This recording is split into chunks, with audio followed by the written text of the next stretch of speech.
तजहो सियानप सुरजनहु, सिमरहो हर हर राय। एक आस हर मन रखो, नानक दुख परम पौ जाए। तजहो सियानप, इत्थे सियानप का मतलब है चतुराइयां, चलाकियां।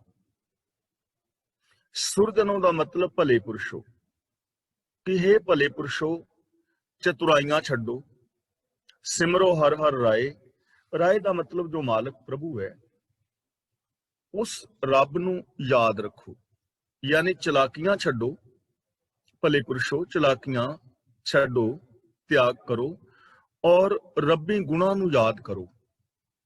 जो रब सारियां दा मालिक है उहदे गुणां नूं याद करो। सिमरो का मतलब अपनी याद दे विच वसाओ, क्योंकि कदे भी चलाकियां दे नाल, सियाणपां दे नाल, चतुराइयां दे नाल जिंदगी दे अंदर खुशी नहीं आउंदी। कदे भी सियाणपां दे नाल जीवन दे अंदर खुशी पैदा नहीं हुंदी। सगों चलाकियां करके बंदा अपने आप नूं धोखा देण दा यतन करदा है, और समा आउण ते जदों उसदी कदे ज़मीर जागदी है तां उहनूं अपने आप तो भी नफरत होण लग जांदी। इसलिए चलाकियां छड्डणीਆਂ ਚਾਹੀਦੀਆਂ ਨੇ। चलाकियां ਦਾ मतलब ही यह है कि अंदरों होर होना ते बाहरों होर होना।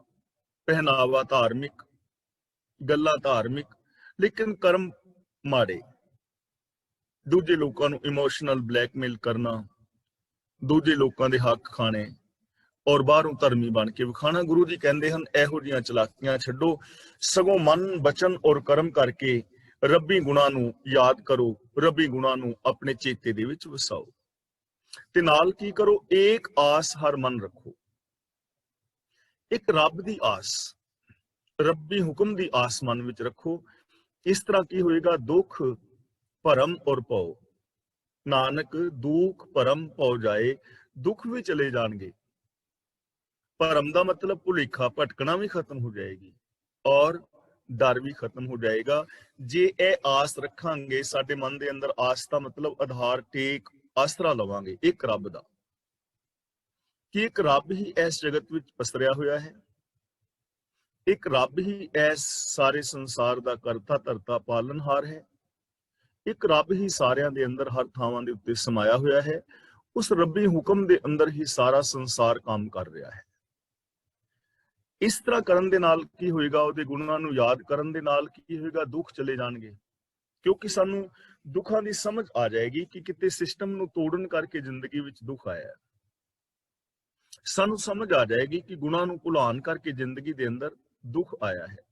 इस तरह जीवन दे विच दुख नहीं रहणगे जदों असीं रब्बी गुणां नूं याद रखांगे, रब्बी गुणां दे धारनी होवांगे और रब्बी हुक्म मुताबिक जिंदगी जीवांगे। साडे जीवन चों भरम मुक जाणगे, यानी जीवन की असलीयत का ज्ञान हो जाएगा। हुण भरम की है, कोई चीज होर होवे ते दिसती होर होवे। जिवें रात के हनेरे विच रस्सी पई हुई, कई बार सप नजरी पैंदी है, सप का भुलेखा पै जांदा, सप हुंदा नहीं, पर भुलेखा पैण दे कारण बंदा डरदा रहिंदा है। जिवें रेगिस्तान के अंदर दूर चमकती हुई रेत, इंज प्रतीत हुंदा है कि जिवें पानी का सरोवर भरिया पिया है, पर पानी है नहीं, भरम पै रहा है, भुलेखा पै रहा है। इस तरह साडी जिंदगी दे अंदर कई बार बंदे नूं भुलेखा बन जांदा है कि शायद ईरखा करके, चतुराइयां करके, लोकां दा धन ठग के, लोकां नाल हेरा फेरियां करके ते मैं सुखी और शांत हो जावांगा। पर यह एक भुलेखा है, ऐसा हुंदा नहीं। ਤਾਂ ਜਦੋਂ ਅਸੀਂ ਗੁਣਾਂ ਨਾਲ ਜੁੜਦੇ ਹਾਂ, ਰੱਬੀ ਸਿਸਟਮ ਦੇ ਨਾਲ ਜੁੜਦੇ ਹਾਂ, ਉਦੋਂ ਇਹ ਭੁਲੇਖੇ ਵੀ ਦੂਰ ਹੋ ਜਾਂਦੇ ਨੇ। ਜੀਵਨ ਦੀ ਅਸਲੀਅਤ ਦੀ ਸਮਝ ਆ ਜਾਂਦੀ ਹੈ, ਸੱਚ ਦੀ ਸਮਝ ਪੈ ਜਾਂਦੀ ਹੈ। ਤੇ ਜਦੋਂ ਸੱਚ ਦੀ ਸਮਝ ਪੈ ਜਾਏ, ਭਉ ਦਾ ਮਤਲਬ ਡਰ, ਜੋ ਜ਼ਿੰਦਗੀ ਦੇ ਅੰਦਰ ਸਹਿਮ ਹੈ, ਜੋ ਜੀਵਨ ਦੇ ਅੰਦਰ ਡਰ ਹੈ, ਉਹ ਡਰ ਵੀ ਖਤਮ ਹੋ ਜਾਏਗਾ। ਨਿਰਭਉ ਜਪੈ ਸਗਲ ਭਉ ਮਿਟੈ।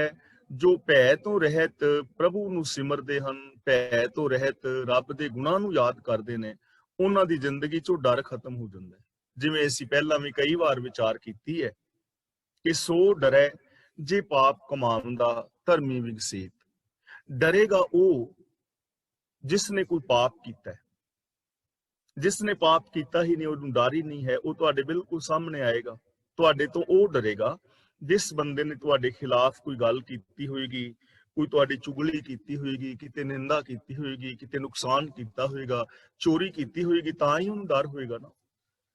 ਤੇ ਜਿਸ ਬੰਦੇ ਦੀ ਜ਼ਿੰਦਗੀ ਦੇ ਅੰਦਰ ਕੋਈ ਐਸਾ ਐਪ ਪਾਪ ਹੈ ਨਹੀਂ, ਉਹਦੇ ਜੀਵਨ ਦੇ ਵਿੱਚੋਂ ਡਰ ਵੀ ਮੁੱਕ ਜਾਏਗਾ। ਇਸ ਲਈ ਗੁਰੂ ਜੀ ਕਹਿੰਦੇ ਹਨ, ਚਲਾਕੀਆਂ ਛੱਡੋ, ਇੱਕ ਰੱਬ ਦੇ ਨਾਮ ਨੂੰ, ਰੱਬ ਦੇ ਆਧਾਰ ਨੂੰ, ਰੱਬ ਦੇ ਹੁਕਮ ਨੂੰ ਆਪਣੇ ਜੀਵਨ ਦਾ ਆਧਾਰ ਬਣਾਓ, ਕਿਉਂਕਿ ਰੱਬੀ ਹੁਕਮ ਤੋਂ ਬਾਹਰ ਕੁਝ ਨਹੀਂ ਹੈ। ਇਸ ਤਰ੍ਹਾਂ ਕਰਨ ਦੇ ਨਾਲ ਤੁਹਾਡੀ ਜ਼ਿੰਦਗੀ ਦੇ ਦੁੱਖ, ਭਰਮ ਭਟਕਣਾ, ਭੁਲੇਖੇ ਔਰ ਭੈ ਖਤਮ ਹੋ ਜਾਣਗੇ। ਜੀਵਨ ਅੰਦਰ ਸੁਖ ਬਣ ਜਾਏਗਾ, ਜੀਵਨ ਦੀ ਅਸਲੀਅਤ ਦਾ ਗਿਆਨ ਹੋ ਜਾਏਗਾ ਔਰ ਭੈ ਤੋਂ ਰਹਿਤ ਜ਼ਿੰਦਗੀ ਆਰੰਭ ਹੋ ਜਾਏਗੀ। ਅਗਲਾ ਬਚਨ ਕਰਦੇ ਨੇ, ਮਾਨੁਖ ਕੀ ਟੇਕ ਬ੍ਰਿਥੀ ਸਭ ਜਾਨ। ਬ੍ਰਿਥੀ ਦਾ ਮਤਲਬ ਬੇਅਰਥ। ਕਿਸੇ ਮਨੁੱਖ ਦਾ ਜਿਹੜਾ ਆਸਰਾ ਹੈ ਨਾ, ਆਸ ਹੈ, ਉਹਨੂੰ ਵਿਅਰਥ ਸਮਝ। ਦੇਵਨ ਕੋ ਏਕ ਹੈ ਭਗਵਾਨ, ਕਿਉਂਕਿ ਦੇਣ ਵਾਲਾ ਰੱਬ ਇੱਕੋ ਹੀ ਹੈ ਸਾਰਿਆਂ ਨੂੰ। ਜਿਹਦਾ ਮੈਂ ਆਸਰਾ ਲੈਣਾ ਚਾਹਨਾ ਨਾ, ਉਹਨੂੰ ਵੀ ਉਹ ਰੱਬ ਦੇ ਰਿਹਾ, ਉਹ ਮੈਨੂੰ ਵੀ ਦੇਵੇਗਾ, ਉਸੇ ਸਿਸਟਮ ਦੇ ਵਿੱਚ ਮਿਲੇਗਾ। ਹੁਣ ਇਹਦਾ ਮਤਲਬ ਇਹ ਨਹੀਂ ਹੈ ਕਿ ਇੱਥੇ ਸਾਡੇ ਸੰਬੰਧ ਟੁੱਟ ਜਾਣਗੇ ਜਾਂ ਬੰਦੇ ਤੋਂ ਬੰਦੇ ਨੂੰ ਦੂਰ ਰਹਿਣ ਦੀ ਪ੍ਰੇਰਨਾ ਕੀਤੀ ਜਾ ਰਹੀ ਹੈ, ਇਹ ਬਿਲਕੁਲ ਵੀ ਨਹੀਂ ਹੈ। ਸਗੋਂ ਇੱਥੇ ਬੰਦੇ ਨੂੰ ਖੁਦ ਮੁਖਤਿਆਰ ਬਣਾਇਆ ਜਾ ਰਿਹਾ ਹੈ। ਬੰਦੇ ਦੇ ਅੰਦਰ ਜੋ ਵਿਲ ਪਾਵਰ ਹੈ ਉਹ ਪੈਦਾ ਕੀਤੀ ਜਾ ਰਹੀ ਹੈ। ਬੰਦੇ ਦੇ ਅੰਦਰ ਦੀਆਂ ਜੋ ਸ਼ਕਤੀਆਂ ਨੇ ਉਹ ਇਹਦੇ ਸਾਹਮਣੇ ਰੱਖੀਆਂ ਜਾ ਰਹੀਆਂ ਨੇ ਔਰ ਪੂਰੇ ਦੇ ਪੂਰੇ ਸਿਸਟਮ ਨੂੰ ਸਮਝਾਇਆ ਜਾ ਰਿਹਾ ਹੈ। ਦੇਖੋ, ਇੱਕ ਹੁੰਦਾ ਹੈ ਸਹਿਯੋਗ ਲੈਣਾ ਔਰ ਇੱਕ ਹੁੰਦਾ ਹੈ ਆਸ ਰੱਖਣੀ। ਹੁਣ ਸਹਿਯੋਗ ਲੈਣਾ ਸਾਡਾ ਇੱਕ ਦੂਜੇ ਦਾ ਫਰਜ਼ ਬਣਦਾ ਹੈ ਕਿ ਤੁਸੀਂ ਮੇਰਾ ਸਹਿਯੋਗ ਕਰੋ, ਮੈਂ ਤੁਹਾਡਾ ਸਹਿਯੋਗ ਕਰਾਂ। ਇਹ ਇਨਸਾਨੀਅਤ ਹੈ। ਯਾਰ ਦੋਸਤ, ਸੱਜਣ ਮਿੱਤਰ, ਰਿਸ਼ਤੇਦਾਰ ਇਸੇ ਕਰਕੇ ਹੁੰਦੇ ਨੇ। ਧੀਆਂ ਪੁੱਤਰ, ਭੈਣ ਭਰਾ, ਨਾਨਕੇ ਦਾਦਕੇ ਸਹੁਰੇ ਇਸੇ ਕਰਕੇ ਨੇ ਕਿ ਇੱਕ ਦੂਜੇ ਦਾ ਸਹਿਯੋਗ ਕਰਨ, ਇੱਕ ਦੂਜੇ ਦੇ ਸੁੱਖ ਦੁੱਖ ਦੇ ਸਾਥੀ ਬਣਨ। ਇਹ ਸਾਡੇ ਫਰਜ਼ ਨੇ, ਇਹ ਧਰਮ ਹੈ, ਸਹਿਯੋਗ ਹੈ, ਇਹਨੂੰ ਸਹਿਯੋਗ ਕਹਿੰਦੇ ਨੇ। ਤੇ ਇੱਕ ਹੈ ਆਸ। ਆਪ ਕੁਛ ਨਾ ਕਰਨਾ ਤੇ ਸਿਰਫ ਆਸ ਲਾਈ ਰੱਖਣੀ ਕਿ ਫਲਾਂ ਬੰਦੇ ਕੋਲੋਂ ਇਹ ਕੰਮ ਉਹ ਕਰ ਦੇਗਾ, ਦੂਜਾ ਕਰ ਦੇਗਾ, ਤੀਜਾ ਕਰ ਦੇਗਾ। ਮੈਂ ਆਪਣੇ ਜੀਵਨ ਨੂੰ ਤੇ ਨਾ ਬਦਲਾਂ ਤੇ ਆਸ ਲਾਈ ਰੱਖਾਂ ਕਿ ਬਾਬੇ ਕੋਲ ਜਾਵਾਂਗਾ, ਉਹ ਕੋਈ ਮੰਤਰ ਮਾਰੇਗਾ ਤੇ ਮੇਰੇ ਜੀਵਨ ਦੇ ਦੁੱਖ ਖਤਮ ਹੋ ਜਾਣਗੇ। ਆਸ, ਗੁਰੂ ਜੀ ਕਹਿੰਦੇ ਨੇ ਬੰਦੇ ਤੇ ਆਸ ਨਾ ਰੱਖੋ, ਕਿਉਂਕਿ ਜੋ ਵੀ ਹੋਣਾ ਹੈ ਉਹ ਸਿਸਟਮ ਦੇ ਅੰਦਰ ਹੋਣਾ ਹੈ। ਮਾਨੁਖ ਕੀ ਟੇਕ ਬ੍ਰਿਥੀ ਸਭ ਜਾਨ, ਦੇਵਨ ਕੋ ਏਕ ਹੈ ਭਗਵਾਨ। ਇੱਕ ਰੱਬ ਹੀ ਹੈ ਦੇਣ ਵਾਲਾ। ਤੇ ਰੱਬ ਨੇ ਕਿਵੇਂ ਦੇਣਾ ਹੈ? ਜੋ ਕਿਛ ਪਾਇਆ ਸੋ ਏਕਾ ਵਾਰ। ਜੋ ਰੱਬ ਨੇ ਦੇਣਾ ਹੈ, ਪਾਣਾ ਹੈ, ਇਸ ਸ੍ਰਿਸ਼ਟੀ ਦੇ ਅੰਦਰ ਇੱਕੋ ਵਾਰੀ ਪਾ ਦਿੱਤਾ, ਦੇ ਦਿੱਤਾ ਹੈ। ਧਰਤੀ, ਚੰਦਰਮਾ, ਸੂਰਜ, ਗ੍ਰਹਿ, ਨਕਸ਼ਤਰ, ਤਾਰੇ, ਸਿਆਰੇ, ਸਿਤਾਰੇ, ਅਨੰਤ ਆਕਾਸ਼ ਗੰਗਾਵਾਂ, ਸਾਡਾ ਸਰੀਰ, ਸਾਡੇ ਧੀਆਂ ਪੁੱਤਰ, ਭੈਣ ਭਰਾ, ਜ਼ਮੀਨ ਜਾਇਦਾਦ, ਇਸ ਧਰਤੀ ਦੇ ਅੰਦਰ ਪੈਟਰੋਲੀਅਮ ਪਦਾਰਥ, ਲਵਣੀਏ ਪਦਾਰਥ, ਛਾਰੀਏ ਪਦਾਰਥ, ਤੈਲੀਏ ਪਦਾਰਥ, ਅਨੇਕਾਂ ਕਿਸਮ ਦੇ ਫੁੱਲ, ਅਨੇਕਾਂ ਕਿਸਮ ਦੇ ਫਲ, ਅਨੇਕਾਂ ਕਿਸਮ ਦੇ ਅਨਾਜ, ਨਦੀਆਂ, ਨਾਲੇ, ਝੀਲਾਂ, ਦਰਿਆ, ਜਿੰਨੇ ਵੀ ਪਸ਼ੂ ਪੰਛੀ, ਸਾਰਾ ਕੁਝ ਰੱਬ ਨੇ ਦੇ ਦਿੱਤਾ, ਇੱਕੋ ਵਾਰੀ ਦੇ ਦਿੱਤਾ। ਇਸ ਸਿਸਟਮ ਦੇ ਅੰਦਰ ਹੀ ਸਾਰਾ ਕੁਝ ਮਿਲਣਾ ਹੈ। ਜੇ ਤੁਸੀਂ ਸਿਸਟਮ ਨੂੰ ਫੋਲੋ ਨਹੀਂ ਕਰੋਗੇ, ਜਿਹੜੀ ਰਿਕੁਆਇਰਮੈਂਟ ਹੈ ਉਹ ਪੂਰੀ ਨਹੀਂ ਕਰੋਗੇ, ਤਾਂ ਉਹ ਰਿਕੁਆਇਰਮੈਂਟ ਪੂਰੀ ਕਰਨ ਤੋਂ ਬਿਨਾ ਜੀਵਨ ਦੇ ਅੰਦਰ ਸੁੱਖ ਪੈਦਾ ਨਹੀਂ ਹੋਏਗਾ। ਜਿਹੜੇ ਅਸੀਂ ਹਾਂ, ਇੱਕ ਦੂਜੇ ਦਾ ਸਹਿਯੋਗ ਤੇ ਕਰ ਸਕਦੇ ਹਾਂ, ਪਰ ਕੰਮ ਤੇ ਸਾਨੂੰ ਆਪ ਕਰਨਾ ਪਏਗਾ ਨਾ। ਸਾਡੇ ਘਰ ਦੇ ਵਿੱਚ ਮੰਨ ਲਓ ਕੱਲ ਕਲੇਸ਼ ਹੈ ਤੇ ਤੁਸੀਂ ਮੇਰਾ ਸਹਿਯੋਗ ਕਰ ਸਕਦੇ ਹੋ ਕਿ ਭਾਈ ਜੀ ਤੁਸੀਂ ਐਵੇਂ ਨਹੀਂ ਤੇ ਐਵੇਂ ਕਰੋ, ਸਹਿਯੋਗ ਕਰ ਰਹੇ ਹੋ ਨਾ ਮੇਰਾ। ਪਰ ਆਪਣੀ ਸੋਚ, ਆਪਣੇ ਬੋਲ, ਆਪਣਾ ਵਿਹਾਰ ਤੇ ਮੈਨੂੰ ਬਦਲਣਾ ਪੈਣਾ ਨਾ। ਉਹ ਤੇ ਮੇਰੇ ਪਰਿਵਾਰ ਦੇ ਜੀਆਂ ਨੂੰ ਬਦਲਣਾ ਪੈਣਾ ਹੈ। ਜੇ ਤੁਹਾਡੀ ਸਲਾਹ ਮੰਨ ਕੇ ਅਸੀਂ ਸੋਚ ਬਦਲਾਂਗੇ ਤਾਂ ਸਾਡੇ ਘਰ ਪਰਿਵਾਰ ਦੇ ਵਿੱਚ ਸੁੱਖ ਸ਼ਾਂਤੀ ਹੋਏਗੀ ਨਾ। ਤੇ ਬਾਅਦ ਵਿੱਚ ਮੈਂ ਤੁਹਾਨੂੰ ਦੋਸ਼ ਦਿਆਂ ਕਿ ਉਹ ਆਇਆ ਸੀ ਬੰਦਾ ਸੁਲ੍ਹਾ ਕਰਾਉਣ, ਉਹ ਤੇ ਸਾਡੇ ਘਰ ਹੋਰ ਕਲੇਸ਼ ਪਾ ਗਿਆ। ਹੁਣ ਫੋਲੋ ਮੈਨੂੰ ਕਰਨਾ ਪੈਣਾ ਸੀ। ਇਸ ਲਈ ਅਸੀਂ ਇੱਕ ਦੂਜੇ ਦਾ ਸਹਿਯੋਗ ਕਰ ਸਕਦੇ ਹਾਂ, ਕੰਮ ਹਰ ਬੰਦੇ ਨੂੰ ਆਪ ਕਰਨਾ ਪਵੇਗਾ। ਤਾਂ ਗੁਰੂ ਜੀ ਕਹਿੰਦੇ ਨੇ, ਮਾਨੁਖ ਕੀ ਟੇਕ ਬ੍ਰਿਥੀ ਸਭ ਜਾਨ, ਦੇਵਨ ਕੋ ਏਕ ਹੈ ਭਗਵਾਨ। ਇੱਕ ਰੱਬ ਦੇ ਰਿਹਾ ਹੈ ਸਾਰਿਆਂ ਨੂੰ, ਤੇ ਉਹ ਰੱਬ ਸਿਸਟਮ ਹੁਕਮ ਦੇ ਅੰਦਰ ਰੱਖ ਰਿਹਾ ਹੈ। ਉਹਦੇ ਹੁਕਮ ਦੇ ਅੰਦਰ ਹਰ ਸ਼ੈ ਮਿਲੇਗੀ, ਹੁਕਮ ਤੋਂ ਬਾਹਰ ਨਹੀਂ। ਇਹ ਚੀਜ਼ ਪੱਕੀ ਕਰਕੇ ਆਪਣੇ ਪੱਲੇ ਬੰਨ ਲੈਣੀ ਹੈ। अगला बचन करते ने, जिसकै दिए रहे अघाए। दिए का मतलब देन करके, अघाए का मतलब बंदा रजिया रहिंदा है। जिस प्रभु दियां दातां मिलन करके, ओदे देन करके बंदा हमेशा रजिया रहिंदा है, खुश रहिंदा है, प्रसन्न रहिंदा है, सैटिस्फाई हो जांदा है, ओदे अंदर सैटिस्फैक्शन आ जांदी है। जिसके दिए रहे अघाए, बहुर ना तृष्णा लागे आए, मुड़ के फिर भुख नहीं लगदी। हुण देखो एक चीज है, मैं तुहाडे कोलों कुछ 4 पैसे मंगदा, तुसीं मैनूं दे दोगे 200-400 पाउंड दे, तां मेरे वीक लंघ गई, अगली वीक मैं फिर मंगा, 1-2 वारी तुसीं फिर दे दोगे, उस तो बाद की होएगा? मंगिया ते काम नहीं ना चलना। ते जे मैं काम करां, कोई भी जॉब करां ते मैं आप कमावां, तां फिर मेरे परमानेंट इनकम शुरू हो गई। फिर मैं रज सकना जे मैं सिस्टम दे अंदर रहिंदा होया सिस्टम दे विच काम करां, तां मैं रज सकना, और रिक्वायरमेंट मैनूं पूरी करनी पवेगी।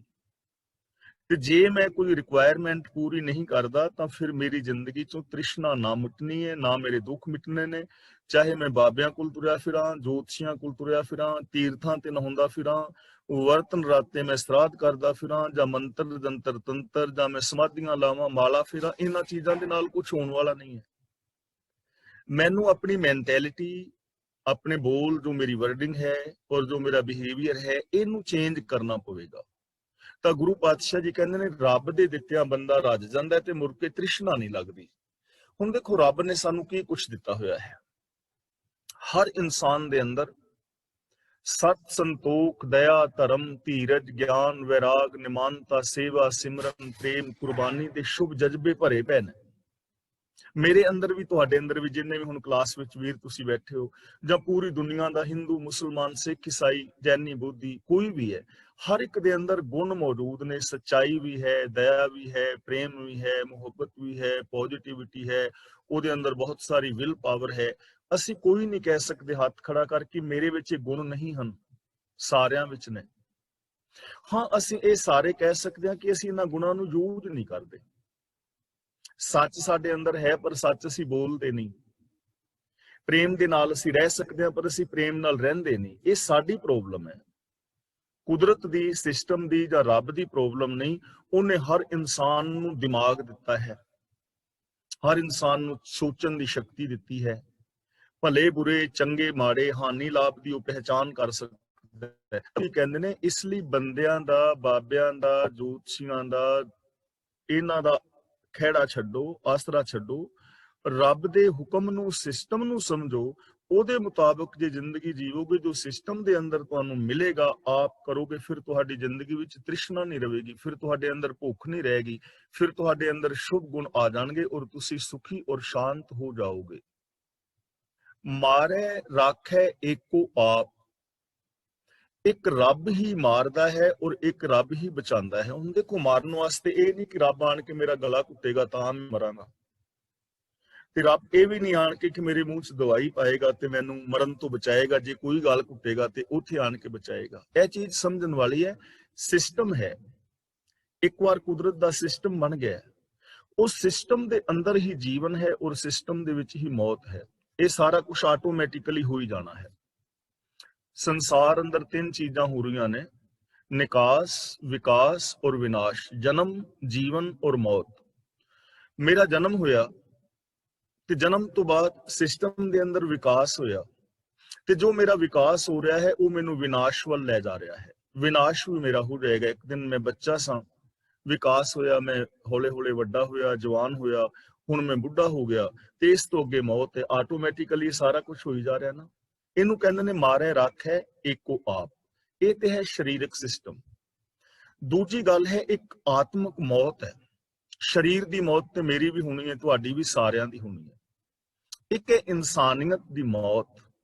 ਉਹਦੇ ਤੋਂ ਅਸੀਂ ਆਪ ਬਚ ਸਕਦੇ ਹਾਂ ਜੇ ਅਸੀਂ ਰੱਬੀ ਗੁਣਾਂ ਦੇ ਨਾਲ ਜੁੜੇ ਰਹੀਏ ਨਾ, ਤਾਂ ਸਾਡੇ ਅੰਦਰ ਇਨਸਾਨੀਅਤ ਜਿੰਦਾ ਰਹਿ ਸਕਦੀ ਹੈ, ਜ਼ਮੀਰ ਜਿੰਦਾ ਰਹਿ ਸਕਦੀ ਹੈ, ਸਾਡੇ ਅੰਦਰ ਖੁਸ਼ੀਆਂ, ਖੇੜੇ, ਪ੍ਰਸੰਨਤਾ ਰਹਿ ਸਕਦੀਆਂ ਨੇ। ਪਰ ਜਦੋਂ ਅਸੀਂ ਸੱਚ ਨਾਲੋਂ ਟੁੱਟ ਜਾਂਦੇ ਹਾਂ, ਉਦੋਂ ਅਸੀਂ ਅੰਦਰੋਂ ਮਰ ਜਾਂਦੇ ਹਾਂ। ਜਿਵੇਂ ਮੈਂ ਪਹਿਲਾਂ ਵੀ ਕਲਾਸ ਵਿੱਚ ਕਈ ਵਾਰ ਬੇਨਤੀ ਕੀਤੀ ਹੈ ਕਿ ਜਦੋਂ ਅਸੀਂ ਕਿਸੇ ਔਰਤ ਵੱਲ, ਕਿਸੇ ਧੀ ਭੈਣ ਵੱਲ ਮਾੜੀ ਨਜ਼ਰ ਨਾਲ ਦੇਖਦੇ ਹਾਂ, ਆਪਣੀ ਬੇਟੀ ਨੂੰ ਹੋਰ ਨਜ਼ਰ ਨਾਲ ਵੇਖਦਾ, ਬੇਗਾਨੀਆਂ ਧੀਆਂ ਨੂੰ ਹੋਰ ਨਜ਼ਰ ਨਾਲ ਵੇਖਦਾ, ਤਾਂ ਜਦੋਂ ਮੈਂ ਬੇਗਾਨੀ ਔਰਤ ਨੂੰ ਮਾੜੀ ਨਜ਼ਰ ਨਾਲ ਵੇਖਾਂਗਾ ਉਦੋਂ ਮੇਰੀ ਅੰਦਰੋਂ ਮੌਤ ਹੋ ਜਾਏਗੀ, ਇਨਸਾਨੀਅਤ ਮਰ ਜਾਏਗੀ, ਜ਼ਮੀਰ ਮਰੇਗੀ। ਜ਼ਮੀਰ ਮਰੇਗੀ ਤਾਂ ਮੈਂ ਐਵੇਂ ਕਰਾਂਗਾ। ਜੇ ਮੈਂ ਤੁਹਾਡੀ ਚੋਰੀ ਕਰਦਾ ਤਾਂ ਮੇਰੇ ਅੰਦਰੋਂ ਇਨਸਾਨੀਅਤ ਮਰੇਗੀ ਤਾਂ ਮੈਂ ਚੋਰੀ ਕਰਾਂਗਾ, ਤਾਂ ਤੁਹਾਡਾ ਹੱਕ ਖਾਵਾਂਗਾ। ਜੇ ਮੈਂ ਘਰ ਦੇ ਵਿੱਚ ਕਲੇਸ਼ ਪਾ ਕੇ ਰੱਖਣਾ, ਈਰਖਾ ਕਰਦਾ, ਜੈਲਸੀ ਕਰਦਾ, ਤਾਂ ਮੇਰੇ ਅੰਦਰੋਂ ਜ਼ਮੀਰ ਮਰੇਗੀ ਤਾਂ ਹੀ ਮੈਂ ਕਰਾਂਗਾ ਨਾ। ਤਾਂ ਇਸ ਮੌਤ ਤੋਂ ਅਸਾਂ ਬਚਣਾ ਹੈ। ਅਸਲ ਦੇ ਅੰਦਰ ਇਸ ਦੁਨੀਆ ਵਿੱਚ ਇਨਸਾਨ ਬਹੁਤ ਘੱਟ ਨੇ ਤੇ ਜਿਉਂਦੀਆਂ ਲਾਸ਼ਾਂ ਬਹੁਤ ਨੇ। ਜਿਉਂਦੇ ਇਨਸਾਨ ਬਹੁਤ ਘੱਟ ਮਿਲਣਗੇ। ਅੱਜ ਦੇ ਇਸ ਯੁੱਗ ਵਿੱਚ ਅਸੀਂ ਵੇਖਦੇ ਹਾਂ ਬੱਚੇ ਮਾਂ-ਬਾਪ ਦੀ ਗੱਲ ਸੁਣ ਕੇ ਰਾਜੀ ਨਹੀਂ। ਬਹੁਤ ਸਾਰੇ ਬੱਚੇ ਬੱਚੀਆਂ ਇਹ ਗੱਲ ਕਹਿੰਦੇ, ਮੈਂ ਆਪ ਸੁਣੇ ਨੇ, ਉਹਨਾਂ ਦੀ ਇਹ ਸੋਚ ਹੈ ਕਿ ਮੈਂ ਤੇ ਵਿਆਹ ਤਾਂ ਕਰਾਣਾ, ਪਹਿਲਾਂ ਆਪਣਾ ਘਰ ਲੈਣਾ ਤੇ ਮੈਂ ਬਿਲਕੁਲ ਮਾਂ-ਬਾਪ ਨਾਲੋਂ ਵੱਖਰੇ ਰਹਿਣਾ। ਸੋਚ ਬਣ ਗਈ ਨਾ, ਸੋਚ ਹੈ। ਤੇ ਇਸ ਤਰ੍ਹਾਂ ਇਹ ਪਰਿਵਾਰ ਟੁੱਟਦੇ ਨੇ, ਬਿਖਰਦੇ ਨੇ, ਦੂਰੀਆਂ ਵੱਧਦੀਆਂ ਨੇ। ਤੇ ਜੇ ਸਾਡੇ ਅੰਦਰ ਇਨਸਾਨੀਅਤ ਜਿੰਦਾ ਹੋਏ ਕਿ ਜਿਵੇਂ ਮਾਂ-ਬਾਪ ਨੇ ਸਾਨੂੰ ਜੰਮਿਆ ਪਾਲਿਆ, ਅਸੀਂ ਵੀ ਮਾਂ-ਬਾਪ ਦੀ ਸੇਵਾ ਕਰਨੀ, ਇਕੱਠੇ ਰਹਿਣਾ ਹੈ, ਪਿਆਰ ਦੇ ਨਾਲ ਰਹਿਣਾ, ਇਹ ਫੈਸਲੇ ਹੁਣ ਅਸੀਂ ਆਪ ਲੈਣੇ ਨੇ ਨਾ। ਤਾਂ ਇਸ ਦੁਨੀਆ ਵਿੱਚ ਜਿਉਂਦੇ ਇਨਸਾਨ ਘੱਟ ਨੇ, ਲਾਸ਼ਾਂ ਜ਼ਿਆਦੀਆਂ ਨੇ।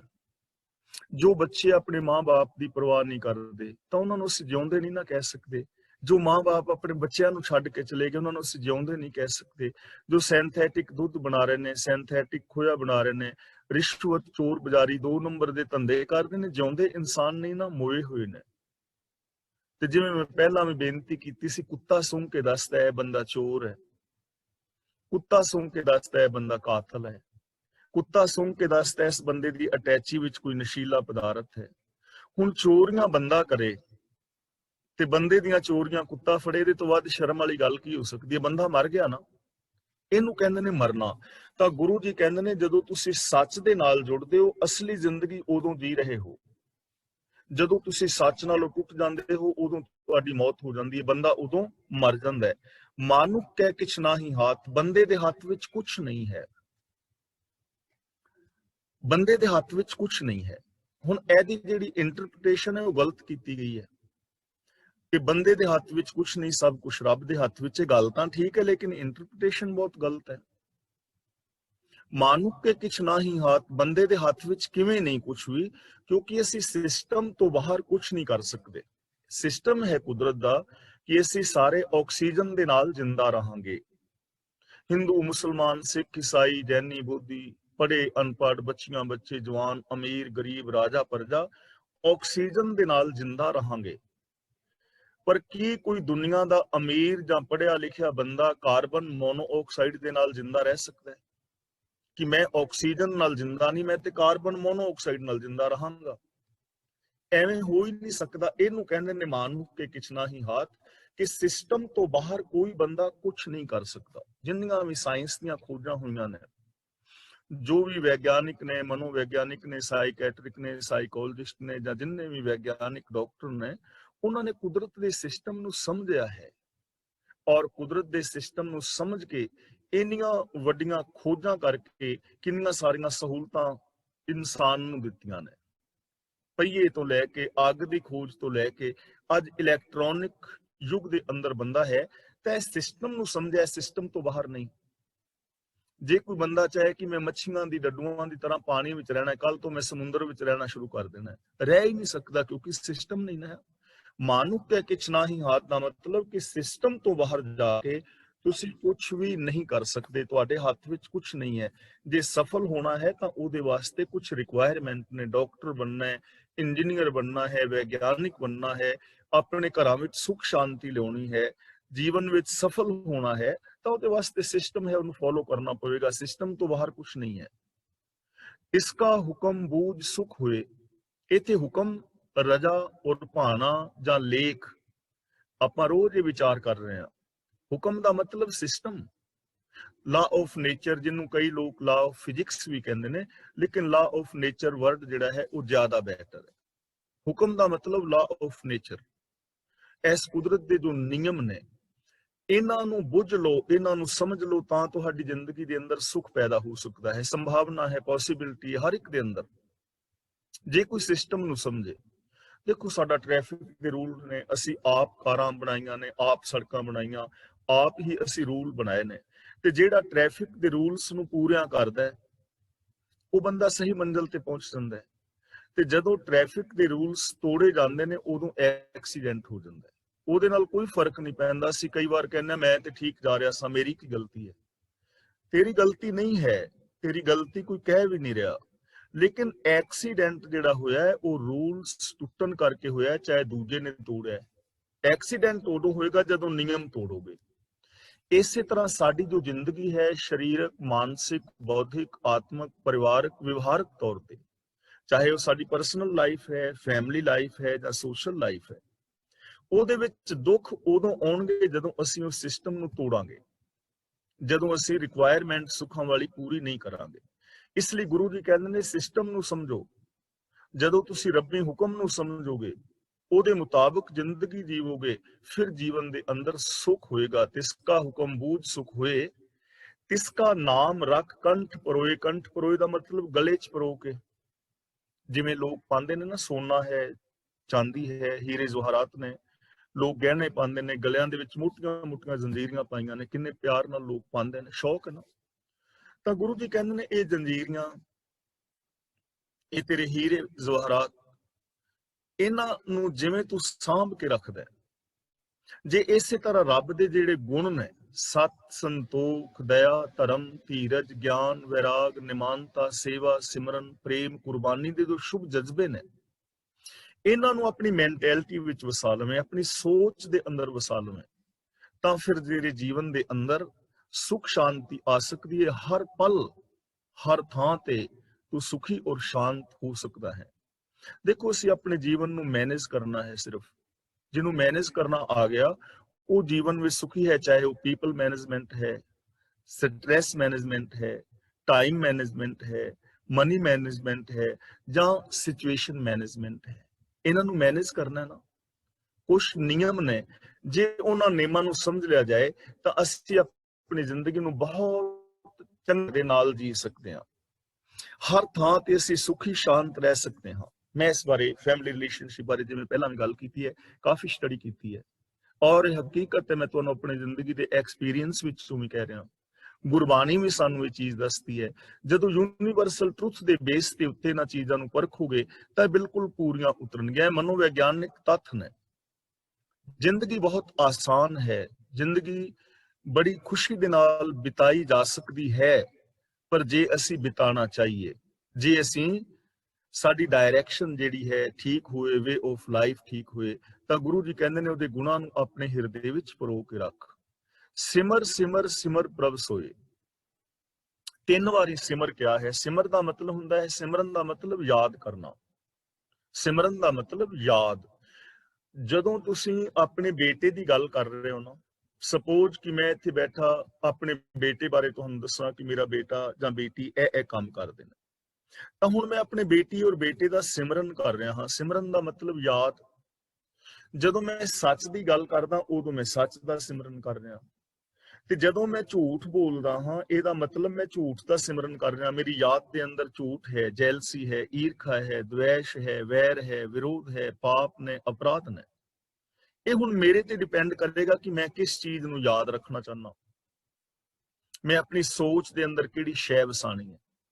ਤੇ ਜਿਹੜੀ ਮੈਂ ਸੋਚ ਦੇ ਅੰਦਰ ਚੀਜ਼ ਵਸਾਵਾਂਗਾ, ਫਲ ਮੈਨੂੰ ਉਹਦਾ ਮਿਲਣਾ ਹੈ। ਦੇਖੋ ਤੁਹਾਡੇ ਸਾਰਿਆਂ ਦੇ ਕੋਲ ਮੋਬਾਈਲ ਜਾਂ ਕੰਪਿਊਟਰ ਤੇ ਤੁਸੀਂ ਬੈਠੇ ਹੋ। ਹੁਣ ਜੈਸੇ ਤੁਸੀਂ ਆਪਣੇ ਕੰਪਿਊਟਰ ਵਿੱਚ ਇਨਪੁਟ ਦੋਗੇ, CPU ਦੇ ਅੰਦਰੋਂ, ਸੈਂਟਰਲ ਪ੍ਰੋਸੈਸਿੰਗ ਯੂਨਿਟ ਦੇ ਵਿੱਚੋਂ ਵੈਸੀ ਹੀ ਆਊਟਪੁੱਟ ਆਏਗੀ। ਜੈਸੀ ਇਨਪੁਟ ਦੋਗੇ ਵੈਸੀ ਆਊਟਪੁੱਟ ਆਏਗੀ। ਬਰਤਨ ਵਿੱਚ ਜਿਹੜੀ ਚੀਜ਼ ਪਾਓਗੇ, ਦੁੱਧ ਪਾਓਗੇ ਦੁੱਧ ਨਿਕਲੇਗਾ, ਚਾਹ ਪਾਓਗੇ ਚਾਹ ਨਿਕਲੇਗੀ।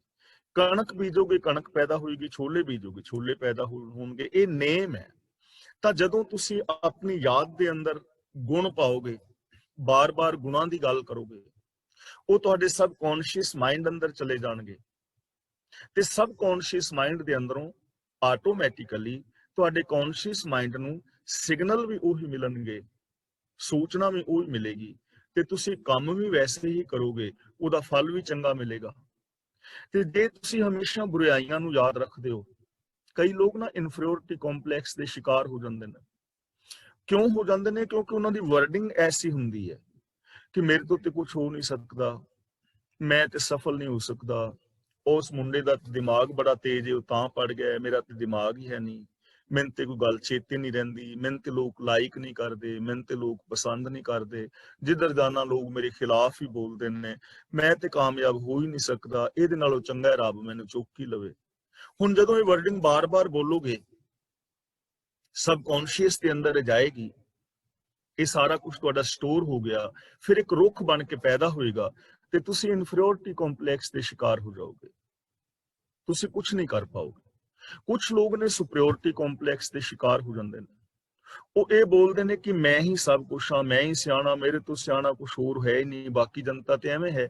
ਉਹ ਸੁਪਰੀਅਰਿਟੀ ਕੰਪਲੈਕਸ ਦੇ ਸ਼ਿਕਾਰ ਹੋ ਜਾਣਗੇ।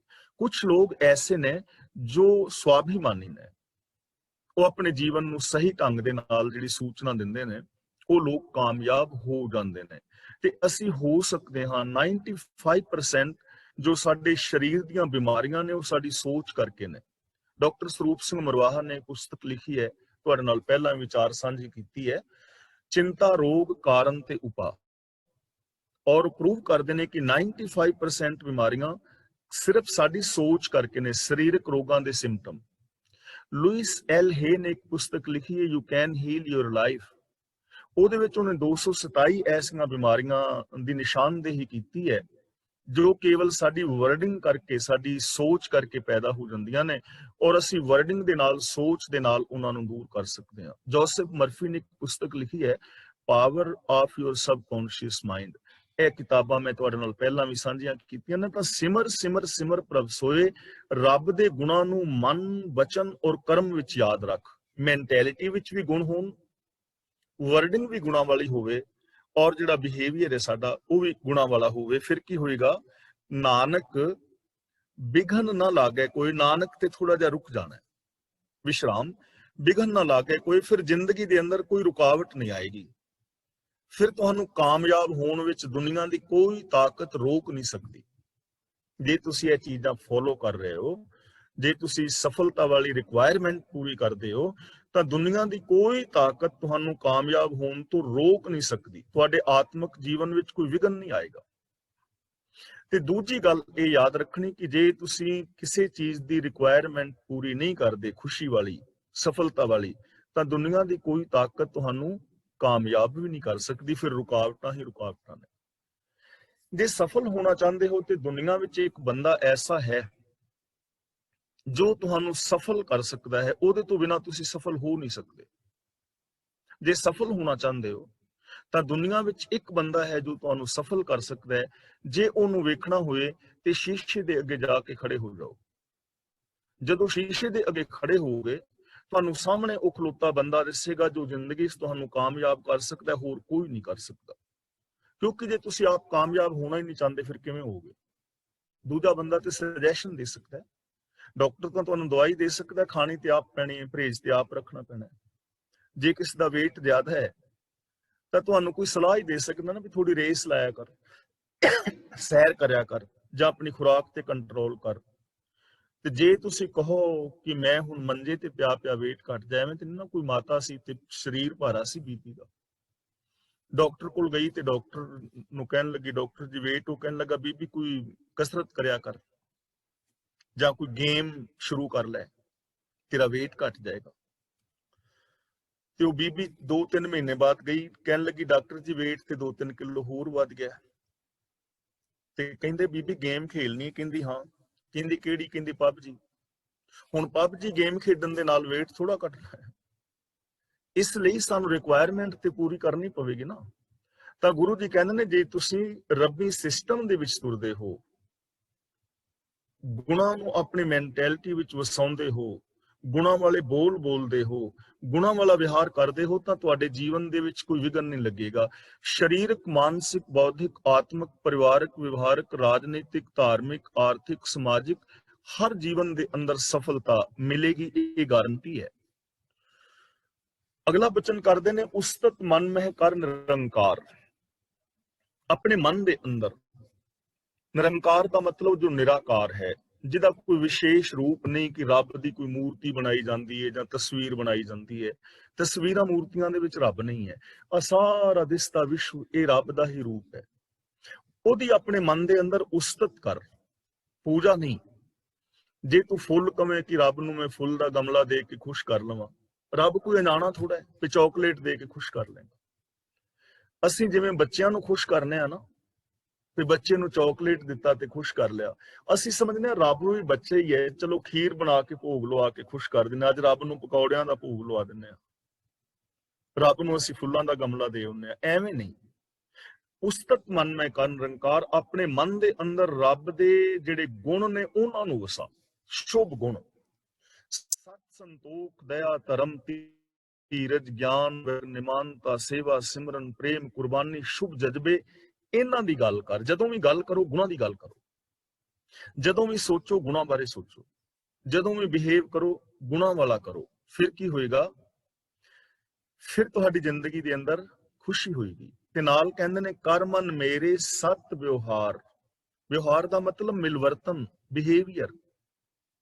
ਤੁਹਾਡਾ ਬਿਹੇਵੀਅਰ ਸੱਚਾ ਹੋਵੇ, ਸੱਚਾ ਵਿਵਹਾਰ ਕਰੋ ਮਨ ਬਚਨ ਕਰਮ ਕਰਕੇ, ਅੰਦਰੋਂ ਹੋਰ ਤੇ ਬਾਹਰੋਂ ਹੋਰ ਨਹੀਂ। ਦੇਖੋ ਅੱਜ ਜਿੰਨਾ ਦੁੱਖ ਬੰਦੇ ਨੂੰ ਆਪਣਿਆਂ ਨੇ ਦਿੱਤਾ ਹੈ ਨਾ, ਇੰਨਾ ਦੁੱਖ ਬੇਗਾਨਿਆਂ ਨੇ ਨਹੀਂ ਦਿੱਤਾ, ਕਿਉਂਕਿ ਬੇਗਾਨਿਆਂ ਤੋਂ ਤੇ ਬੰਦਾ ਸੁਚੇਤ ਹੁੰਦਾ ਹੈ। ਜਿੰਨੀਆਂ ਵੀ ਛੇੜਛਾੜ ਦੀਆਂ ਘਟਨਾਵਾਂ ਨੇ, ਅਖਬਾਰ ਬੋਲਦੇ ਨੇ ਕਿ ਟੀਨ ਏਜਰ ਬੱਚੀਆਂ ਦੇ ਨਾਲ ਜੋ ਛੇੜਛਾੜ ਦੀਆਂ ਘਟਨਾਵਾਂ ਹੋਈਆਂ ਨੇ, 95% ਲੋਕ ਉਹ ਨੇ ਜੋ ਆਪਣੇ ਨੇ, ਅੜੋਸੀ ਪੜੋਸੀ ਰਿਸ਼ਤੇਦਾਰ ਜਾਂ ਜਾਣਕਾਰ। ਹੁਣ ਵਿਵਹਾਰ ਸੱਚਾ ਨਹੀਂ ਹੈ ਨਾ। ਮੈਂ ਤੁਹਾਡੇ ਨਾਲ ਵਿਵਹਾਰ ਕਰ ਰਿਹਾ, ਉੱਤੋਂ ਤਾਂ ਮੈਂ ਠੀਕ ਬੋਲ ਰਿਹਾ, ਲੇਕਿਨ ਅੰਦਰ ਮੈਂਟੈਲਿਟੀ ਮੇਰੀ ਠੀਕ ਨਹੀਂ ਹੈ, ਵਿਹਾਰ ਮੇਰਾ ਠੀਕ ਨਹੀਂ, ਸੋਚ ਮੇਰੀ ਠੀਕ ਨਹੀਂ, ਤਾਂ ਮੇਰੀ ਤੁਹਾਡੀ ਅਣਬਣ ਹੋਏਗੀ। ਪਤੀ ਪਤਨੀ ਦੀ ਤਲਾਕ ਕਿਉਂ ਹੋ ਜਾਂਦੀ ਹੈ? ਕਿਉਂਕਿ ਵਿਹਾਰ ਠੀਕ ਨਹੀਂ ਹੈ ਨਾ, ਅੰਦਰ ਸਾਫ਼ ਨਹੀਂ ਹੈ। ਮੈਂ ਤੁਹਾਨੂੰ ਪਹਿਲਾਂ ਵੀ ਗੱਲ ਸੁਣਾਈ ਸੀ, ਇੱਕ ਦਿਨ ਕੋਈ ਬੰਦਾ ਸੀ ਤੇ ਆਪਣੀ ਘਰ ਵਾਲੀ ਨੂੰ ਕਹਿਣ ਲੱਗਾ ਵੀ ਉਹ ਮੈਨੂੰ ਤਾਂ ਹੈ ਮੇਰਾ ਦਿਲ ਗਿਆ, ਹਾਏ ਮੇਰਾ ਦਿਲ ਗਿਆ, ਮੇਰੇ ਸੀਨੇ ਵਿੱਚ ਪੀੜ, ਮੈਂ ਡਿੱਗ ਗਿਆ, ਮੈਂ ਮਰ ਚੱਲਿਆ, ਡਾਕਟਰ ਨੂੰ ਫੋਨ ਕਰ ਫਟਾਫਟ, ਮੇਰੇ ਕਲੇਜੇ ਵਿੱਚ ਦਰਦ, ਮੇਰਾ ਸਾਹ ਗਿਆ, ਮੇਰੀ ਮੌਤ ਹੋ ਜਾਣੀ, ਡਾਕਟਰ ਨੂੰ ਫੋਨ ਕਰ। ਤੇ ਘਰ ਵਾਲੀ ਕਹਿੰਦੀ ਮੇਰੇ ਫੋਨ ਦੀ ਬੈਟਰੀ ਖਰਾਬ ਹੈ, ਆਪਣਾ ਪਾਸਵਰਡ ਦੱਸੋ ਫੋਨ ਦਾ। ਤੇ ਨਾਲ ਦੇ ਨਾਲ ਕਹਿੰਦਾ ਹੁਣ ਕੁਛ ਠੀਕ ਹੈ, ਪਾਣੀ ਦਾ ਗਲਾਸ ਤੇ ਠੀਕ ਹੈ ਕੁਛ, ਯਾਨੀ ਪਾਸਵਰਡ ਨਹੀਂ ਦੱਸਣਾ, ਹਾਰਟ ਅਟੈਕ ਹੋ ਜਾਏ ਠੀਕ ਹੈ, ਕਿਉਂਕਿ ਪਤਾ ਹੈ ਫੋਨ ਦੇ ਵਿੱਚ ਗੰਦਗੀ ਭਰੀ ਪਈ ਹੈ। ਇਸ ਲਈ ਸਿਆਣਿਆਂ ਨੇ ਕਿਹਾ ਹੈ ਆਪਣਾ ਦਿਲ ਔਰ ਆਪਣਾ ਫੋਨ ਇੰਨਾ ਸਾਫ਼ ਰੱਖੋ ਕਿ ਜੇ ਕਿਸੇ ਨੂੰ ਵਿਖਾਣਾ ਪਵੇ ਤੇ ਪ੍ਰੋਬਲਮ ਨਾ ਆਏ, ਸ਼ਰਮਸਾਰ ਨਾ ਹੋਣਾ ਪਵੇ। ਜਿੱਥੇ ਇੰਨਾ ਲੁਕਾ ਛਿਪਾ ਹੋਏਗਾ, ਧੋਖਾ ਹੋਏਗਾ, ਤਲਾਕ ਵੀ ਹੋਏਗੀ, ਉੱਥੇ ਦੂਰੀਆਂ ਵੀ ਵਧਣਗੀਆਂ। ਇਸ ਲਈ ਗੁਰੂ ਜੀ ਕਹਿੰਦੇ ਨੇ ਕਰ ਮਨ ਮੇਰੇ ਸਤ ਵਿਵਹਾਰ, ਮੇਰੇ ਫੁੱਲ ਚੜਾਉਣ ਨਾਲ ਕੁਛ ਨਹੀਂ ਹੋਣਾ, ਬਿਹੇਵੀਅਰ ਨੂੰ ਚੇਂਜ ਕਰ, ਸੱਚਾ ਬਿਹੇਵੀਅਰ। ਜੇ ਕਾਮਯਾਬ ਹੋਣਾ ਹੈ ਤਾਂ ਸੱਚ ਨੂੰ ਅਪਣਾਓ। ਨਿਰਮਲ ਰਸਨਾ ਅੰਮ੍ਰਿਤ ਪੀਓ। ਅੰਮ੍ਰਿਤ ਦਾ ਮਤਲਬ ਆਤਮਿਕ ਜੀਵਨ ਦੇਣ ਵਾਲਾ ਰੱਬ ਦਾ ਗੁਣ। ਇਸ ਜ਼ਬਾਨ ਦੇ ਨਾਲ ਮਿੱਠੇ ਬੋਲ ਬੋਲੋ, ਮਿੱਠੇ ਪਿਆਰੇ ਪੋਜ਼ਿਟਿਵ, ਜਿਹਦੇ ਨਾਲ ਦੂਜਿਆਂ ਨੂੰ ਸੁੱਖ ਮਿਲੇ। ਇੱਕ ਬਾਣੀ ਤੋਂ ਬਾਹਰ ਦਾ ਦੋਹਾ ਹੈ ਰਹੀਮ ਜੀ ਦਾ, ਉਹ ਕਹਿੰਦੇ ਨੇ ਐਸੀ ਬਾਣੀ ਬੋਲੀਐ ਮਨ ਕਾ ਆਪਾ ਖੋਏ, ਔਰਨ ਹੂੰ ਸ਼ੀਤਲ ਕਰੇ ਆਪੋ ਸ਼ੀਤਲ ਹੋਏ। ਐਸੇ ਮਿੱਠੇ ਪਿਆਰੇ ਬੋਲ ਬੋਲੋ ਜਿਹੜੇ ਬੋਲ ਬੋਲਣ ਦੇ ਨਾਲ ਤੁਹਾਨੂੰ ਵੀ ਖੁਸ਼ੀ ਹੋਵੇ ਔਰ ਜਿਹੜਾ ਬੰਦਾ ਸੁਣੇ ਉਹਦਾ ਵੀ ਹਿਰਦਾ ਠੰਡਾ ਠਾਰ ਹੋ ਜਾਏ। ਗੁਣਾਂ ਦੇ ਬੋਲ ਬੋਲੋ ਤਾਂ ਤੁਹਾਡੀ ਜ਼ਿੰਦਗੀ ਦੇ ਅੰਦਰ ਆਤਮਿਕ ਜੀਵਨ ਪੈਦਾ ਹੋਏਗਾ, ਆਤਮਿਕ ਖੇੜਾ ਪੈਦਾ ਹੋਏਗਾ, ਖੁਸ਼ੀਆਂ ਪੈਦਾ ਹੋਣਗੀਆਂ।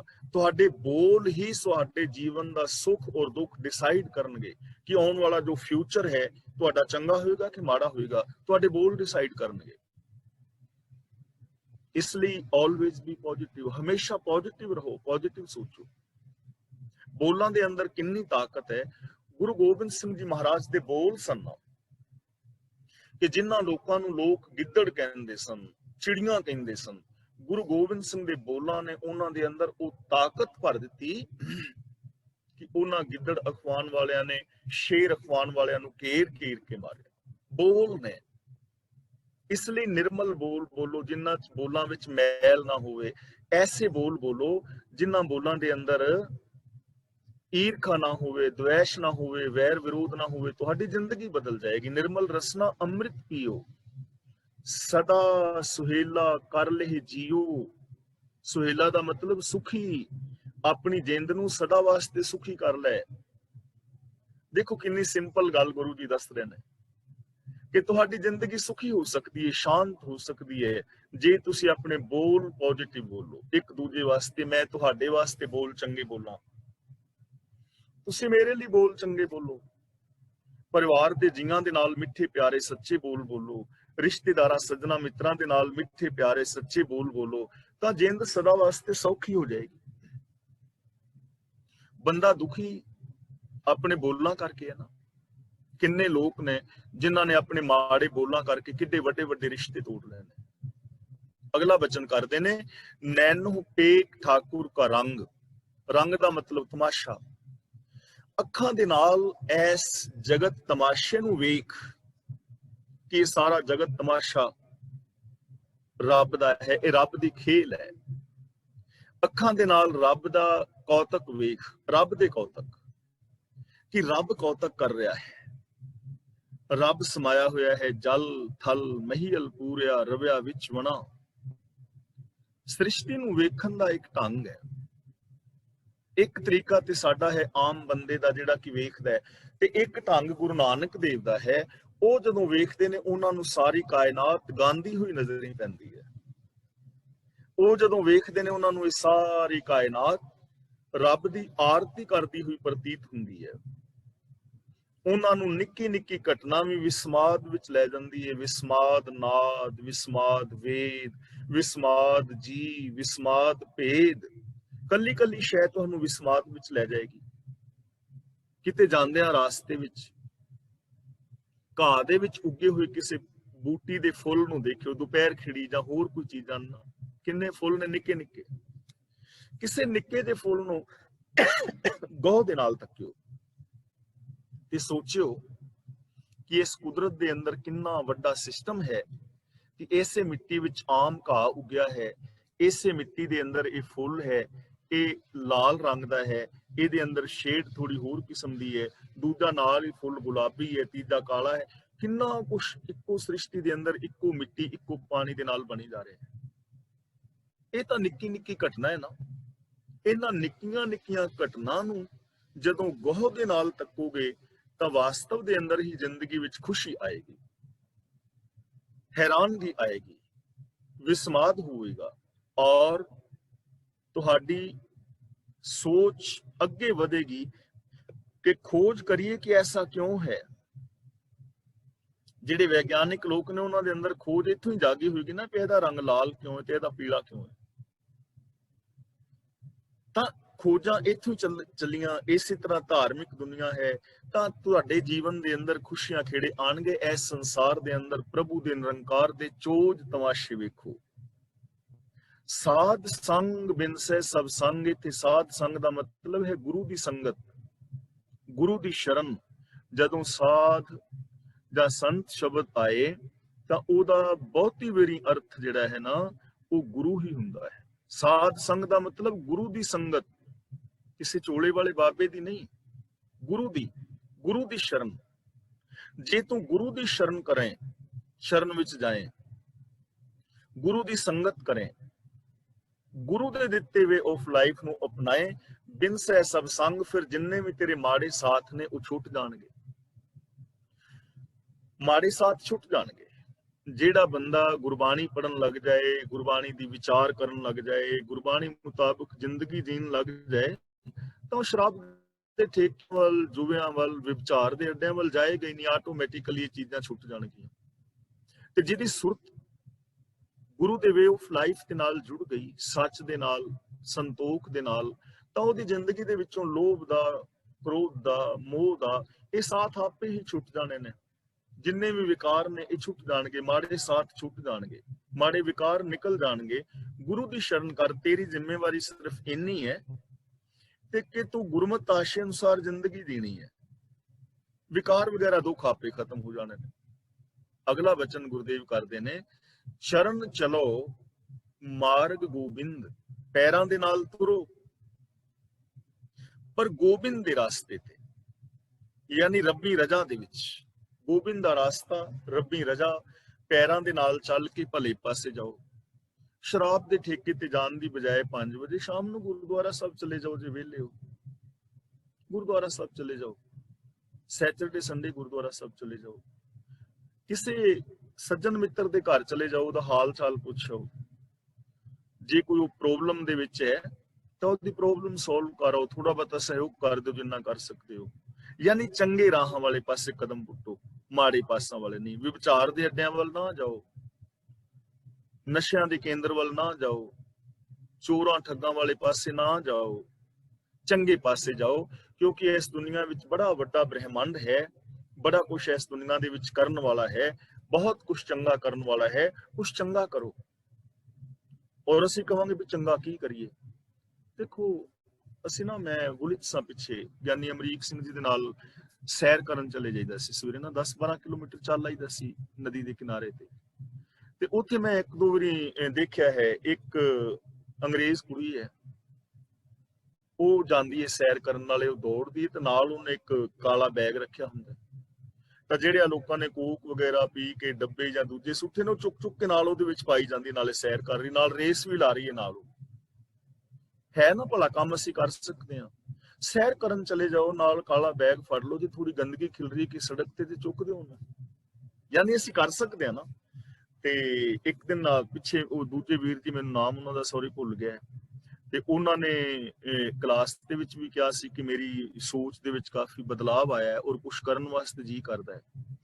ਤਾਂ ਮੇਰੇ ਖਿਆਲ ਸਿੰਘ ਸਭਾ ਗੁਰਦੁਆਰੇ ਵਿੱਚੋਂ ਸ਼ਾਇਦ ਮੈਂਬਰ ਵੀ ਨੇ ਜਾਂ ਨਹੀਂ, ਜਾਂ ਵੈਸੇ ਗੁਰਦੁਆਰਾ ਸਾਹਿਬ ਤੋਂ ਜਾਂਦੇ ਨੇ, ਸੌਰੀ ਮੈਨੂੰ ਨਾਮ ਵਰਿੰਦਰ ਸਿੰਘ ਜੱਸਲ ਤਾਂ ਨਹੀਂ ਜੀ?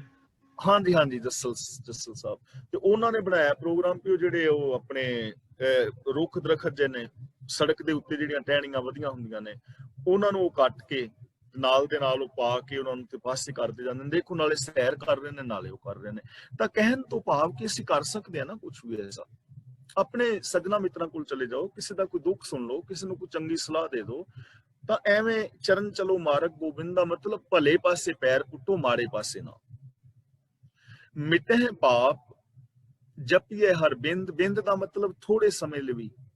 ਜੇ ਰੱਬ ਨੂੰ ਜਪੀਏ, ਜਪੀਏ ਦਾ ਮਤਲਬ ਜਾਣੀਏ, ਵੇਖੀਏ, ਸਮਝੀਏ, ਅਨੁਭਵ ਕਰੀਏ, ਤਾਂ ਜ਼ਿੰਦਗੀ ਚੋਂ ਪਾਪ ਮਿਟ ਜਾਣਗੇ। ਜ਼ਿੰਦਗੀ ਚੋਂ ਪਾਪ ਮਿਟ ਜਾਣਗੇ। ਜਪਣ ਦਾ ਮਤਲਬ ਹੁੰਦਾ ਹੈ ਜਾਣਨਾ। ਜੇ ਅਸੀਂ ਬਿੰਦ ਮਾਤਰ ਸਮੇਂ ਵਾਸਤੇ ਵੀ ਰੱਬ ਨੂੰ ਜਾਣ ਲਵੀਏ, ਸੱਚ ਨੂੰ ਜਾਣ ਲਵੀਏ, ਸੱਚ ਨੂੰ ਵਸਾ ਲਵੀਏ, ਤਾਂ ਪਾਪ ਮਿਟ ਜਾਣਗੇ। ਔਰ ਇਹ ਹਕੀਕਤ ਹੈ, ਕਿਉਂਕਿ ਪਾਪ ਹੈ ਹੀ ਉੱਥੇ ਨੇ ਜਿੱਥੇ ਸੱਚ ਨਹੀਂ, ਜਿੱਥੇ ਗੁਣ ਨਹੀਂ ਉੱਥੇ ਔਗੁਣ ਨਹੀਂ, ਉੱਥੇ ਪਾਪ ਨੇ। ਜਿੱਥੇ ਰੱਬ ਨਹੀਂ ਉੱਥੇ ਅਪਰਾਧ ਨੇ, ਕਿਉਂਕਿ ਜਿੱਥੇ ਰੱਬ ਨਹੀਂ ਉੱਥੇ ਰੱਬ ਦੇ ਗੁਣ ਵੀ ਨਹੀਂ ਹੋਣਗੇ। ਪਰਮੇਸ਼ਰ ਤੇ ਭੁੱਲਿਆ ਵਿਆਪਨ ਸਭੇ ਰੋਗ। ਜਦੋਂ ਰੱਬੀ ਗੁਣਾਂ ਨੂੰ ਭੁੱਲ ਜਾਓਗੇ ਤੇ ਸਾਰੇ ਦੇ ਸਾਰੇ ਰੋਗ ਆਣ ਕੇ ਘੇਰ ਲੈਣਗੇ। ਤਾਂ ਗੁਰੂ ਜੀ ਕਹਿੰਦੇ ਨੇ, ਰੱਬ ਨੂੰ ਜਾਣ, ਰੱਬ ਨੂੰ ਸਮਝ, ਉਹਦੇ ਗੁਣਾਂ ਨੂੰ ਆਪਣੇ ਹਿਰਦੇ ਵਿੱਚ ਵਸਾ, ਤੇਰੀ ਜ਼ਿੰਦਗੀ ਚੋਂ ਪਾਪ ਮਿਟ ਜਾਣਗੇ।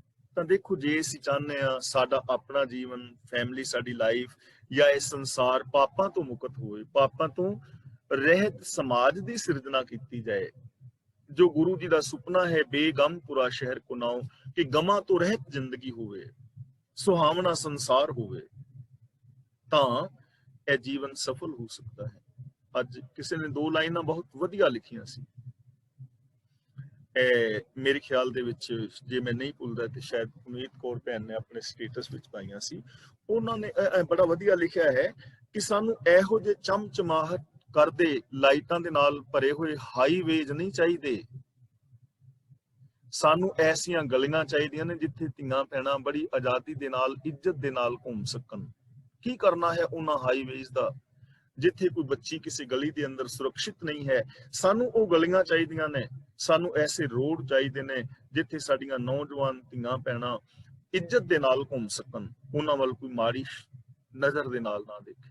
ਤੇ ਜੇ ਅਸੀਂ ਐਸਾ ਨਹੀਂ ਕਰ ਸਕੇ ਤਾਂ ਫਿਰ ਕਿੱਧਰ ਗਿਆ ਸਾਡਾ ਧਰਮ? ਸਾਡਾ ਧਰਮ ਦਾ ਮਤਲਬ ਕੱਲਾ ਸਾਡਾ ਧਰਮ ਨਹੀਂ, ਟੋਟਲ ਦੁਨੀਆ ਦੇ ਹਿੰਦੂ, ਮੁਸਲਮਾਨ, ਸਿੱਖ, ਈਸਾਈ, ਜਿੰਨੇ ਵੀ ਧਾਰਮਿਕ ਲੋਕ ਨੇ, ਕਿੱਧਰ ਗਿਆ ਧਰਮ? ਕਿੱਧਰ ਗਈ ਇਨਸਾਨੀਅਤ? ਇਸ ਬਾਹਰ ਦੀ ਚਮਚਮਾਹਟ ਨੂੰ, ਬਾਹਰ ਦੀ ਲਾਈਟ ਨੂੰ ਕੀ ਕਰਨਾ ਹੈ? ਜਿੱਥੇ ਅੱਜ ਜਿਸ ਗੱਲ ਤੁਸੀਂ ਕਲਾਸ ਸ਼ੁਰੂ ਹੋਣ ਤੋਂ ਪਹਿਲਾਂ ਕਰ ਰਹੇ ਸੀ ਨਾ, ਬੱਚੀ ਦੇ ਨਾਲ ਜੋ ਕੁਝ ਵੀ ਵਾਪਰਿਆ ਹੈ, ਤਾਂ ਇਹੋ ਜਿਹੇ ਹਾਈਵੇ, ਇੰਨੀਆਂ ਲਾਈਟਾਂ, ਇੰਨੇ ਚਾਨਣ, ਇੰਨੇ ਧਰਮ ਸਥਾਨ, ਲੇਕਿਨ ਬੱਚੀਆਂ ਦੇ ਨਾਲ ਐਸਾ ਕੁਝ ਹੋਵੇ ਤਾਂ ਫਿਰ ਇਹ ਠੀਕ ਨਹੀਂ ਹੈ ਨਾ। ਗੁਰੂ ਜੀ ਇੱਕ ਐਸੇ ਸੰਸਾਰ ਦੀ ਰਚਨਾ ਕਰਨਾ ਚਾਹੁੰਦੇ ਨੇ, ਐਸੇ ਸਮਾਜ ਦੀ ਸਿਰਜਣਾ ਜਿੱਥੇ ਹਰ ਬੰਦਾ ਖੁਦ ਮੁਖਤਿਆਰ ਹੋਵੇ, ਜਿੱਥੇ ਇਨਸਾਨੀਅਤ ਹੋਵੇ, ਜਿੱਥੇ ਪਾਪ ਨਾ ਹੋਣ, ਜਿੱਥੇ ਅਪਰਾਧ ਨਾ ਹੋਣ, ਜਿੱਥੇ ਹਰ ਇੱਕ ਦੀ ਭਾਵਨਾ ਦਾ, ਚੰਗੀ ਦਾ ਕਦਰ ਕੀਤਾ ਜਾਏ। ਗੁਰੂ ਜੀ ਕਹਿੰਦੇ ਨੇ ਰੱਬ ਨੂੰ ਜਾਣੋ, ਸਮਝੋ, ਉਹਦੇ ਗੁਣਾਂ ਨੂੰ ਹਿਰਦੇ ਵਿੱਚ ਵਸਾਓ, ਬਿੰਦ ਮਾਤਰ ਵਾਸਤੇ ਵੀ ਤੁਹਾਡੀ ਜ਼ਿੰਦਗੀ ਚੋਂ ਪਾਪ ਖਤਮ ਹੋ ਜਾਣਗੇ। ਕਰ ਹਰ ਕਰਮ, ਸ਼ਰਵਨ ਹਰ ਕਥਾ। ਸ਼ਰਵਨ ਦੇ ਨੰਨੇ ਨਾਲ ਕੰਨਾ ਹੈ, ਜਿਸ ਦਾ ਮਤਲਬ ਕੰਨਾਂ ਦੇ ਨਾਲ। ਕਰ ਹਰ ਕਰਮ, ਕਰ ਦਾ ਮਤਲਬ ਹੱਥ, ਹੱਥਾਂ ਨਾਲ ਕੰਮ ਕਰ। ਕਿਹੜੇ ਕੰਮ? ਰੱਬ ਵਾਲੇ ਕੰਮ।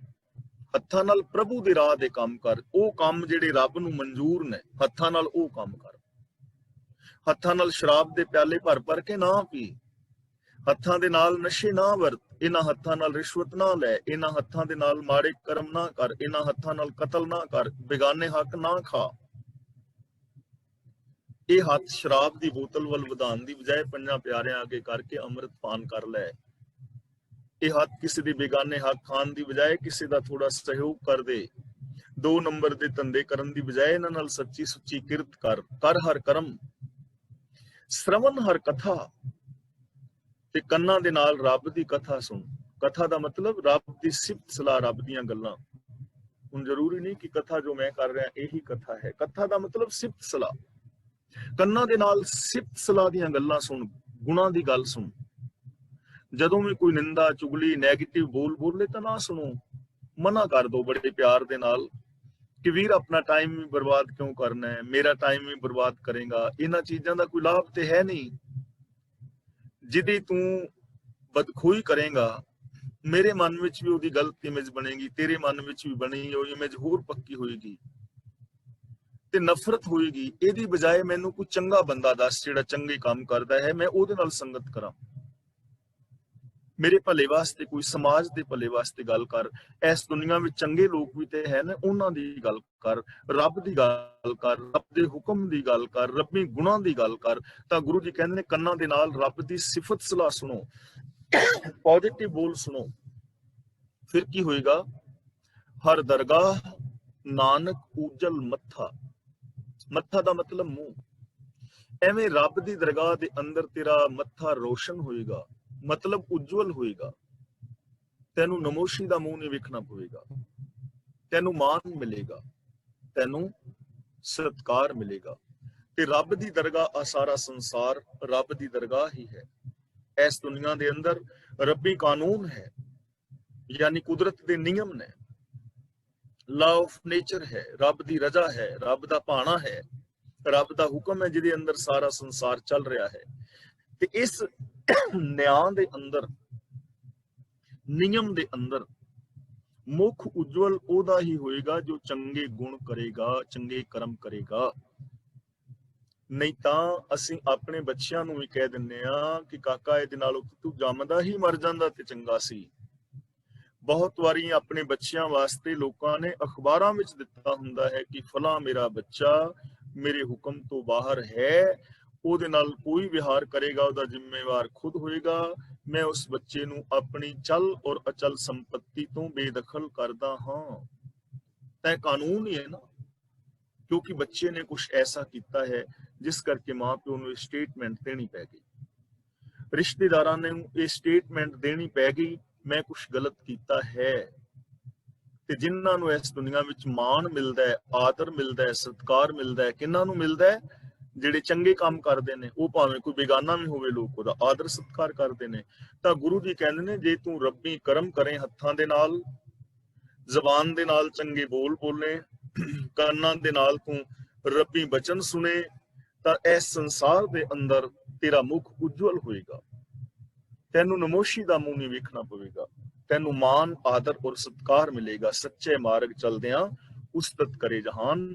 ਇਸ ਲਈ ਅਸੀਂ ਗੁਰੂ ਪਾਤਸ਼ਾਹ ਜੀ ਦੀ ਪਾਵਨ ਬਾਣੀ ਨੂੰ ਪੜ੍ਹਨਾ ਹੈ, ਗੁਰਬਾਣੀ ਨੂੰ ਅਸੀਂ ਆਪ ਸਮਝਣਾ ਹੈ, अर्थ भावां नूं पढ़ना है और गुरबाणी मुताबिक जिंदगी जीनी है।